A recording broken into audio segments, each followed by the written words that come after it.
বাড়িঘর ভাঙচুর, অগ্নিসংযোগ, সন্ত্রাসী হামলা, সাংবাদিক ও তার মা আহত, 25 জনের বিরুদ্ধে থানায় মামলা।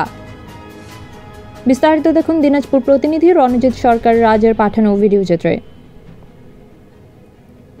দিনাজপুরের বীরগঞ্জ পৌর সদর থানা ক্যাম্পাস এবং উপজেলা কার্যালয়ের অনতি দূরে পূর্ব দিকে 6 নম্বর ওয়ার্ড মাকড়াই এলাকায় 11 মার্চ 25 দুপুর 12:30টায় 25-30 জনের ভাড়াটে সংঘবদ্ধ বেআইনি জনতার একটি দল প্রতিবেশী ইসমাইলের পুত্র সিরাজের নেতৃত্বে শমসের আলীর বসত বাড়িতে আক্রমণ ও হামলা চালিয়ে ব্যাপক ভাঙচুর, অগ্নিসংযোগ, শমসের আলীর স্ত্রী জয়গুন বেগম ও পুত্র সাংবাদিক নাজমুল ইসলামকে হত্যার উদ্দেশ্যে বেদম মারপিট, মারাত্মক রক্তাক্ত জখম, আহত করে।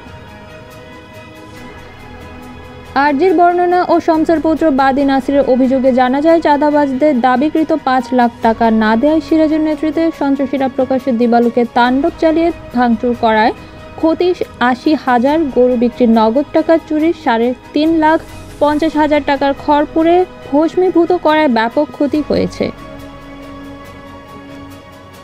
অস্ত্রের আঘাতে মারাত্মক জখমী সাংবাদিক ও তার বৃদ্ধা মা হাসপাতালে চিকিৎসাধীন জানতে পেরে বীরগঞ্জ থানার ওসি আব্দুল গফুর তাৎক্ষণিক হাসপাতালে গিয়ে আহতদের খোঁজ খবর নেন এবং বাদীর আবেদনের প্রেক্ষিতে 25 জন সন্ত্রাসীর বিরুদ্ধে থানায় 14/3/2025 নম্বর মামলা রেকর্ড করেন।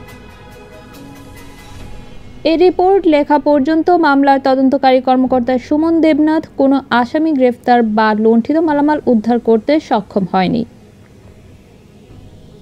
মাহফুজা আক্তার পপি, স্বাধীন 71।